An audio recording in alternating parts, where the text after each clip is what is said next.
इधर देखो, यहां देखो, सब लोग सुनो। तो हरपाल नाम के एक भक्त थे भगवान के, खूब भजन करते थे, खूब साधना करते थे, नाम जप करते थे, कथा सुनते थे, लेकिन वो ब्याह नहीं कर रहे थे। क्यों? उनकी इच्छा थी कि जैसा मैं भजन करता हूं, जैसी मेरी भक्ति है, जैसा मेरा भाव ठाकुर जी के प्रति है, ऐसी कन्या मिले तो मैं ब्याह करूंगा, नहीं तो जीवन भर ऐसे ही रहूंगा। तभी उनके किसी रिश्तेदार ने आकर के बताया, बोले तेरे लायक कन्या मिल गई मुझको। तो हरपाल जी बोले, क्या क्या गुण है उस कन्या का?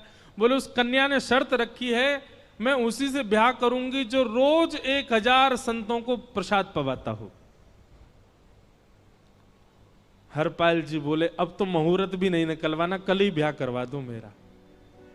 ऐसी कन्या से तो मैं बिना मुहूर्त के ब्याह करूं। मुहूर्त उसके संग देखा जाता है जिसके संग यह संकोच हो या फिर यह दुविधा हो कि पता नहीं जीवन कैसा चलेगा, इससे तो मुझे भरोसा है बढ़िया जाएगा मेरा जीवन, इसी से ब्याह करा दो।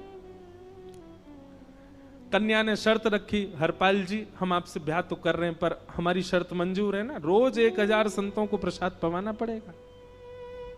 बोला मैं निश्चित करूंगा, आप ब्याह कर लो। और ब्याह हो गया। हरपाल जी रोज 1000 महात्माओं को प्रसाद पवाते। अब देखो, अगर कोई संकल्प ले ले कि मैं 1000 महात्माओं को प्रसाद पवाऊंगा, अगर 100 महात्मा ज्यादा बढ़ जाएं, 200 महात्मा ज्यादा, उनको मना करेगा क्या? वो तो फिर अपराध बनेगा उससे। प्रसाद पवाने का संकल्प लिया तो जितने आए सबको बैठाने की जिम्मेवारी उसकी।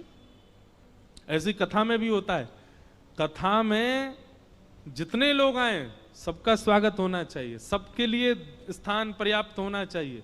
कई जगह प्राइवेट कथा करा, हम तो मना कर देते, मत कराओ भैया, आपको अपराध लगेगा। क्यों?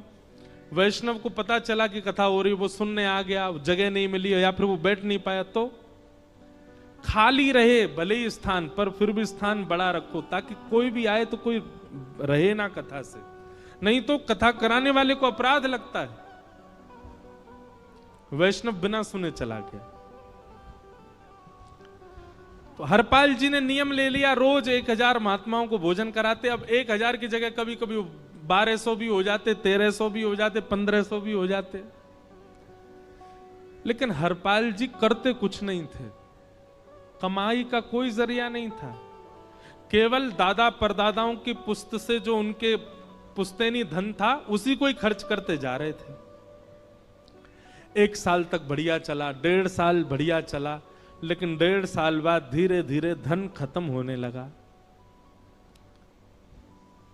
जैसे ही धन खत्म होने लगा, हरपाल जी बड़ी चिंता में आ गए, क्या करें। पत्नी को नहीं बताते थे, क्यों? बोले इससे तो शर्त लगी, इसको क्यों बताऊं अपना दुख, इससे तो शर्त मेरी यही शर्त थी कि रोज 1000 संतों को भोजन कराना। तो हरपाल जी ने बाहर जाते और दुकानदारों के यहां से जाकर के कर्जा लेने लगे। वो पुराने संपन्न थे तो किसी ने कर्जा देने से मना भी नहीं किया, सब देने लगे, बोले ले जा।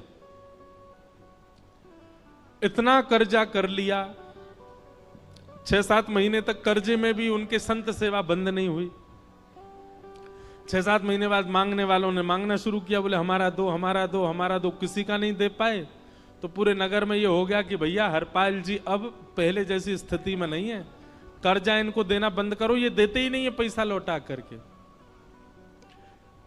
सब बिगड़ने लगा, धन नष्ट हो गया, इज्जत चली गई, लेकिन उनकी संत सेवा नहीं रुकी, रोज संत सेवा करते। एक दिन मन में विचार करने लगे, अब क्या करूं, अब तो मुझे कोई कर्जा भी नहीं देता, गहने भी सारे बिक गए, धन भी सारा खत्म हो गया। तो हरपाल जी ने मन बनाया कि मैं चोरी करूंगा, और चोरी करके ठाकुर जी, आप लोग मत करना ऐसा, चोरी करूंगा। हरपाल जी चोरी करने जाने लगे, लेकिन हरपाल जी का नियम था कि वो किसी के धन की चोरी नहीं करते थे। संपन्न लोगों के घर में जाते थे और उनकी रसोई घर की सामग्री चुरा लाते थे, चीनी, दाल, आटा, चावल, मूंग, नमक, मिर्च, ताकि भंडारा हो जाए सवेरे। इस प्रकार महाराज चोरी होने लगी। एक घर की हुई, 2 घर, अब तो हल्ला होने लगा। बोले कि घरों की सामान, राशन चोरी हो जाता है। वो बड़ा विचित्र चोर है, धन नहीं चुराता है, राशन चुरा के भागता है। ऐसी चोरी होने लगी महाराज। अब तो लोगों ने अपने अपने घरों में पहरेदारी शुरू कर दी कि चोरी ना हो। तो हरपाल जी को और दिक्कत होने लगी, क्या करें, कैसे करें। धीरे धीरे हरपाल जी इस स्थिति में आ गए कि अब संपन्न लोगों के यहां उन लोगों को ढूंढते जो ना कभी संत सेवा करते ना वैष्णव सेवा करते, और उन लोगों के यहां जाकर के थोड़ा बहुत धन चुरा लेते, स्वर्ण चुरा लेते। करना कुछ नहीं, अपना घर नहीं बनाते थे, बसाते थे, संत सेवा करते थे। ठाकुर जी रीझ गए हरपाल से। ठाकुर जी बोले, देखो ये सब चोरी कर करके और मेरे संतों को पवारा है। ठाकुर जी बोले, इस पर अनुग्रह करने जाना। भगवान सिंहासन से उठ करके तैयार होने के लिए गए, और बढ़िया महाराज नकली सी मूछ लगा करके, ऊपर सिर पर पाग पहन करके, और थोड़ा पेट सा बाहर निकाल के, गले में खूब सारी जंजीर डाल के, हाथों की हर उंगली में अंगूठी पहन करके, सोने की जूतियां डाल करके, कौंधनी सोने की पहन करके, और एक बैंत समझते, वृद्ध लोग लेकर के चलते, बैंत, सोने का मड़ा हुआ बैंत लेकर के ठाकुर जी तैयार हो गए, एक सेठ जी बन गए। लक्ष्मी भैया ने पूछा, भगवान बड़ा सुंदर स्वरूप धारण किया, कहां जा रहे हो? बोले, अपने एक भक्त से मिलने जा रहे हैं। रुक्मणी जी बोली, मैं भी चलूंगी। भगवान बोले, तुम मत चलो, तुम उसको पहचान नहीं पाओगे, तुमसे अपराध बनी जाएगा। बोले, नहीं नहीं, भक्त दर्शन करने मैं तो जाऊंगी। भगवान बोले, जल्दी तैयार हो जाओ। सब लोग इधर देखो, वहां से कोई सामग्री आ रही है, कथा यहां हो रही है, इधर देखो, और फिर हम आंख बंद कर लेंगे, चाहे आप कहीं देखो। आंख खुली है तो हमको ही देखो। रुक्मणी जी एक सेठानी बन गई, ठाकुर जी सेठ जी बन गए, और दोनों ने मन में विचार किया कि हरपाल जी को दर्शन देना है। और यहां हरपाल जी की स्थिति क्या थी? अब संत सेवा के लिए कहीं से भी धन नहीं मिल रहा था। तो हरपाल जी एक मार्ग पर जाकर के बैठ गए और सोचने लगे, कोई धनवान यहां से निकलेगा तो उसको लूट लूंगा, और लूट के भाग जाऊंगा, सारा धन संत सेवा में लगा दूंगा। तभी उस मार्ग पर कोई और तो आया नहीं, ठाकुर जी सेठ बन करके आ गए। और महाराज खूब सारे गहने पहन करके, पाग बढ़िया सोने की जड़ाऊ पाग पहन करके, ऐसे वस्त्र पहन करके, और छम छम करते चलते आ रहे हैं। उन गहने ही बज रहे हैं ठाकुर जी के।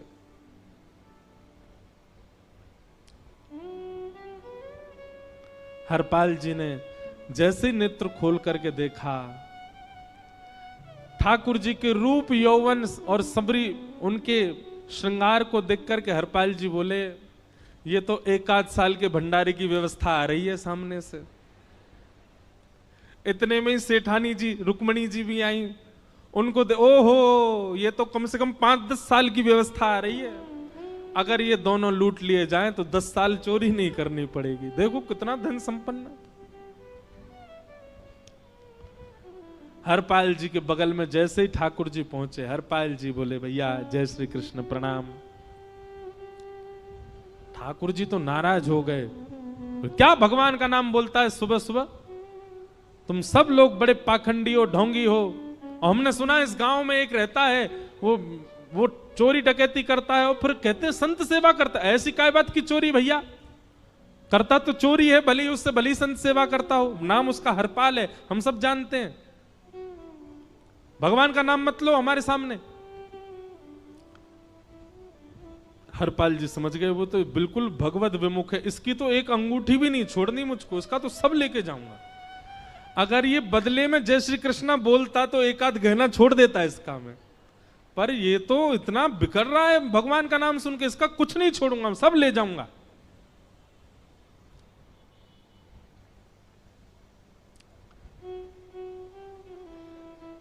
हरपाल जी बोले, हाँ भैया, एक रहता तो है डकैत इस गांव में, और उसका कोई पता नहीं है, वो कभी भी आ जाता है।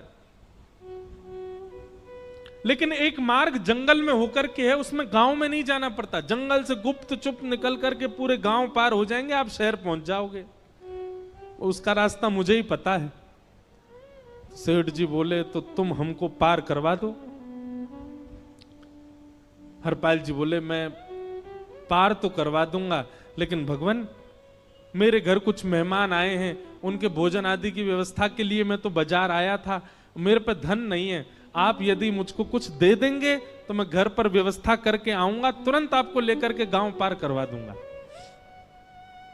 ठाकुर जी ने उसको कुछ सोने की मोहर दे दी, बोले लो तुम अपने घर की व्यवस्था कर आओ। हरपाल जी ने सामग्री खरीदी, घर पर पहले व्यवस्था करके आए। बोले आज की व्यवस्था हो जाए, क्योंकि आज तो 10 साल का सब चोरी करना समय लगेगा। पत्नी से कहा भोजन प्रसादी बनाओ, संतों को पवाओ। संत पूछेंगे मैं कहां है, तो कहना कि आप लोगों की 10 साल की व्यवस्था करने गए आज। हरपाल जी लौट करके आए और सेठ जी से कहा आइए आइए चल दीजिए मेरे साथ और हमारे संगी चलना बिल्कुल। ठाकुर जी रुक्मणी जी चलने लगे। जैसे ही विहंगम जंगल में पहुंचे, भयंकर भयावह जंगल, बीच जंगल में जैसे ही पहुंचे, हरपाल ने पीछे मुड़ करके देखा, दोनों चले आ रहे हैं। तुरंत महाराज वो तो अपने रूप में आ गया, शेर की तरह गर्जना करने लगा, अपनी लाठी धर दी सामने और अपने सिर का स्वाफा निकाल करके सामने बिछा दिया। भगवान जो सेठ जी के रूप में आया, भगवान बोले भैया ये क्या कर रहे हो? बोले मैं ही हरपाल हूं। सारे सामग्री निकालो, डाल दो यहां पे, एक चीज भी मत छोड़ना, नहीं तो तुम जानते नहीं हो तुम्हारा क्या करूंगा। ठाकुर जी तो थर थर कांपने लगे। रुक्मणी जी बोली देखो कैसा नाटक कर रहे हैं। रावण के आगे नहीं डरे थे, कुंभकर्ण के आगे नहीं डरे, हिरण्यकश्यप के आगे नहीं डरे, और वो हरपाल के आगे ऐसे कांप रहे हैं। भगवान तो मन की सब समझ जाते हैं, कौन ही मारने, वो तुम भी कांपो क्यों? बोले भक्त है भैया, ये हमारो भक्त है। अनुब्रजम में हम नित्यम पूये ये तन्य रेणु भी, इसने हमारे लिए सब गवा दिया, हमारे वैष्णव संतों के लिए सब लुटा दिया, इसके आगे भयभीत होने में कोई लज्जा नहीं। लक्ष्मी नारायण दोनों कांप रहे हैं और हरपाल कह रहा सब निकालो। ए सेठानी जी कान के कुंडल उतारो। कान कुंडल उतार दिए, नाक की नथनी उतार दी, सब उतार उतार के धर दिए, हाथों के सब कड़ूला आदि भी धर दिए। भगवान ने भी अपने सब उतार। बोले बैंत कहां लेके जा रहे, उसको भी धर दो। बोले अरे भैया बुढ़ापे की लाठी, हम गिर जाएंगे। बोले कुछ नहीं गिरोगे, धर दो इसको। जीवन में कभी राम ना, जय श्री कृष्ण बोलने पे चिल्ला रहे थे मुझ पे, रखो इसको यहां पे। सारा धर दिया। बोले बहुत बढ़िया हो गया, अब 10 साल की व्यवस्था हो गई। इतने में भगवान की कनिष्ठ उंगली में एक अंगूठी थी। हरपाल बोला ये कहां बचा के ले जा रहे हो, उसको दो। बोले अरे भैया ये तो बहुत बचपन की हमारी अंगूठी है और ये आज तक हमारी निकली ही नहीं है और ये निकल ही नहीं पाएगी, इसको बाहर हम निकाल ही नहीं सकते, इसको तो रहने दो हमारे पास।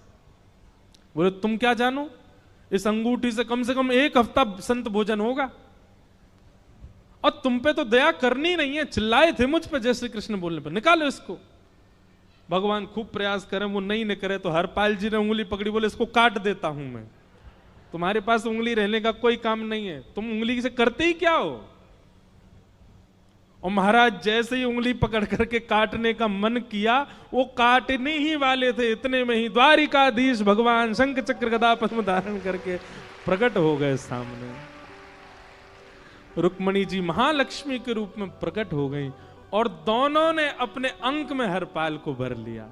हरपाल जी समझ नहीं पा रहे ये क्या हुआ, दूर हटे। बोले नाथ, बोले हम साक्षात द्वारिकाधीश, ये साक्षात रुक्मणी तुम्हारी भक्ति से प्रसन्न होकर तुमको दर्शन देने आए हैं।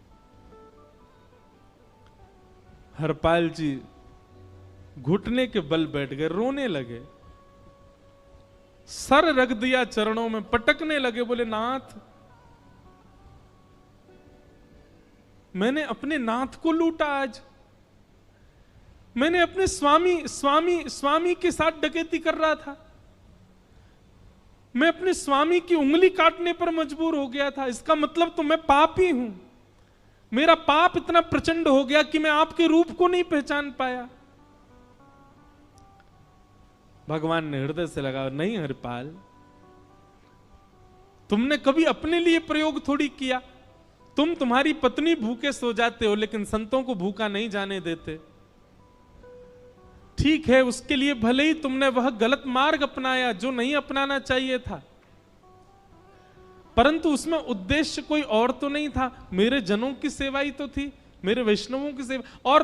और देखो हरपाल, एक मेरी बात सुनो, आज तुम्हारे मन में ग्लानि होती है कि तुमने दूसरों का धन हड़प करके और उससे संत भोजन कराया।